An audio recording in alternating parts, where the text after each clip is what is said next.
Okay, so Hantavirus is a rare pulmonary virus that comes from the droppings of certain mice and rodents. In the big country, it's deer mice specifically that carry the disease, and I got exposed to it when I was 16 years old, or 1997. I was a junior in high school, and Labor Day hunting weekend, got exposed to it through a hunting vest in the bottom of a garage closet. Shook them out, got exposed, inhaled the particles that contained the virus, and went on about my way. Probably about a week later, I was playing a football game, and I just started getting really sick, basically with flu-like symptoms, fatigue. I played an entire football game with it. Couldn't really figure out what was going on, just kind of figured I might be picking up the flu. The next day, we just happened to be going to see my sister in Lubbock, who was a nursing student at Texas Tech at the time. And so we go to see her, and we go to a football game there at Texas Tech, and I kind of crash during halftime of that game. And long story short, I ended up in the hospital. She knew something was wrong with me, and so she took me up there, and eventually after 2 trips they admitted me. And fortunately at the time they had a hantavirus team there at the University Medical Center in Lubbock, and they were able to identify what was wrong with me through a blood sample that they were able to see the virus under a microscope. So anyway, just some of the things that happened. There's no cure for it. There's no treatment for it.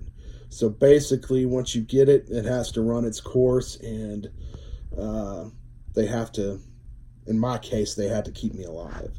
And so mechanical ventilation was the only option at one point, and they did some stuff that had really never been done before, which was using inhaled nitric oxide. And so my parents actually had to sign waivers saying that if this didn't work, they wouldn't sue the hospital or the doctors involved.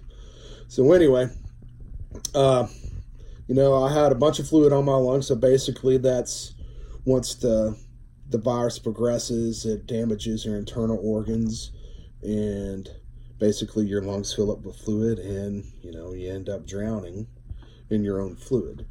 And so since I couldn't breathe on my own, they did mechanical ventilation and induced a coma on me, and they put me on a rotating bed to kind of keep the fluid from settling on my lungs, and trying to prevent further infection.